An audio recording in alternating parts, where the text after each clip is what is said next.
Okay, hello, this is Dr. Janes, and today we're going to talk about nuclear magnetic resonance.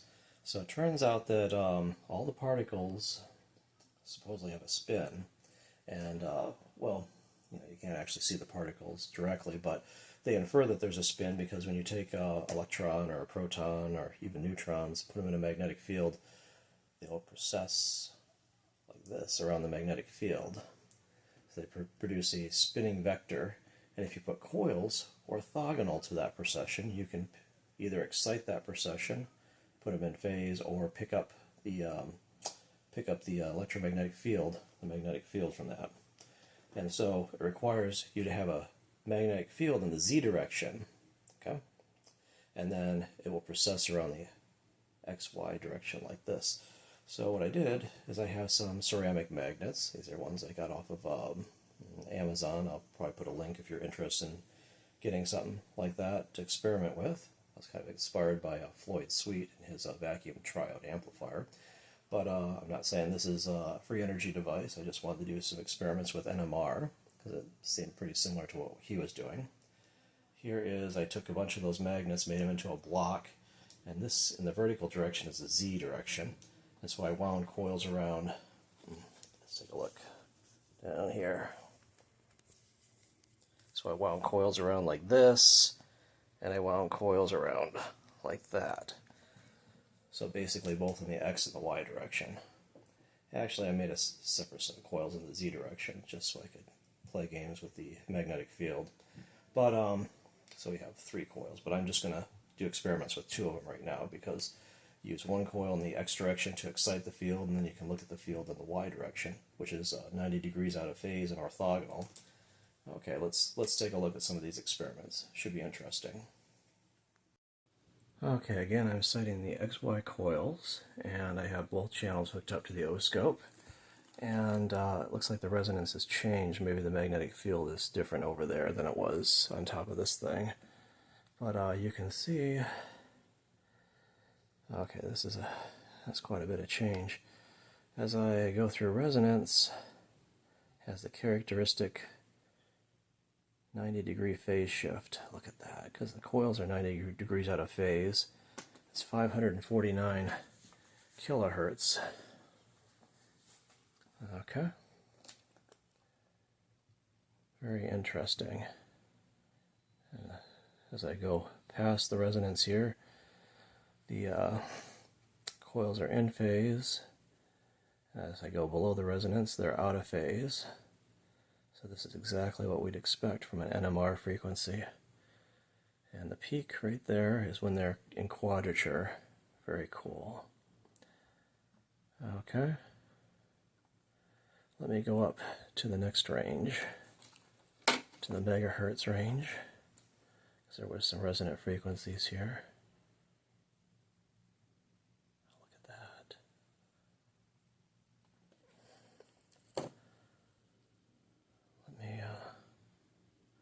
Speed up the oscilloscope. I'm going to have to turn down the volume on this thing because it is going off the charts here. Okay, there we go. Again, the peak here is about 2.8 megahertz. And it looks like, okay, let me find the peak here. Okay, right there. 2.84 megahertz. And the waves are in quadrature. So definitely an NMR frequency. Okay.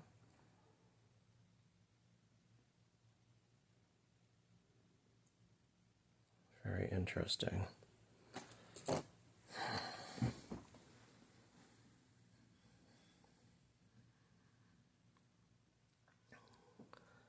Okay, so it looks like the peak-to-peak voltage input is 4 volts, and the peak-to-peak voltage output is, okay, see, 4 volts input.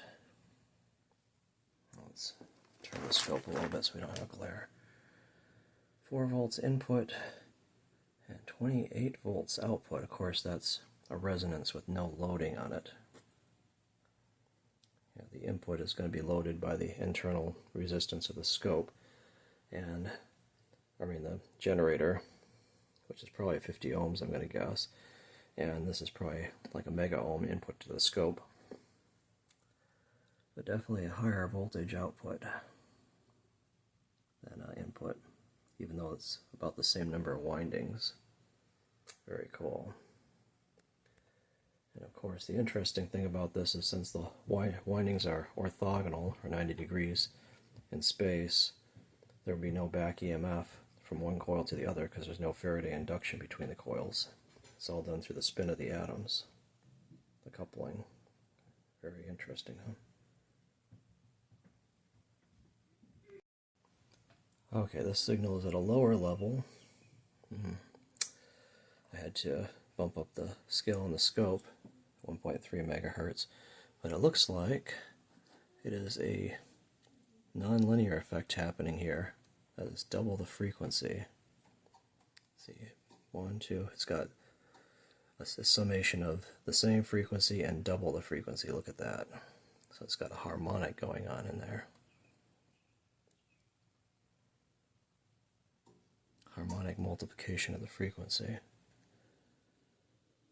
Oh, very interesting. Lots of cool things happening with this device here. Put it on square wave input right here instead of sine wave. And before it was a pretty nice square wave. Now it's kind of jaggedy.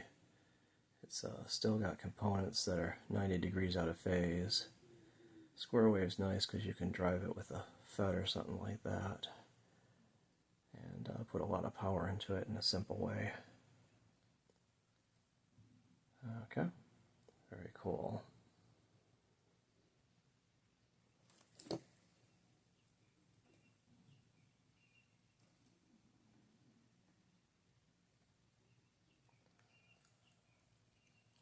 Huh.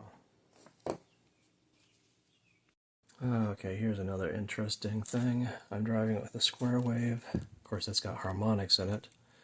At about 313 kilohertz, 313 kilohertz, it looks like it's creating a sinusoid at 2.8 megahertz.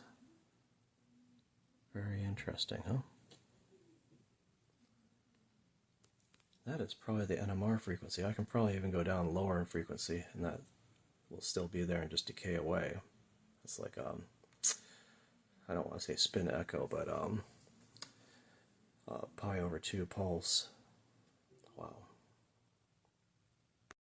Okay, so I'm running at 38 kilohertz now, and there was a higher resonance that it was spinning at, but it looks like there's a lower resonance there, the 500 kilohertz resonance, and you can definitely see the exponential decay. So we're causing the spin to excite and decay exponentially. Look at that. Isn't that beautiful? Definitely looks like NMR.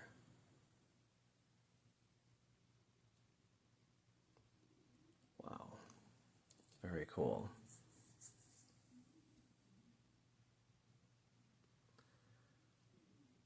Definitely NMR decay. I think there might be another resonance up around 51 megahertz, but I think the scope is not really got the bandwidth to go up that high, even though it says it's a 100 megahertz scope. It's really not tuning into that.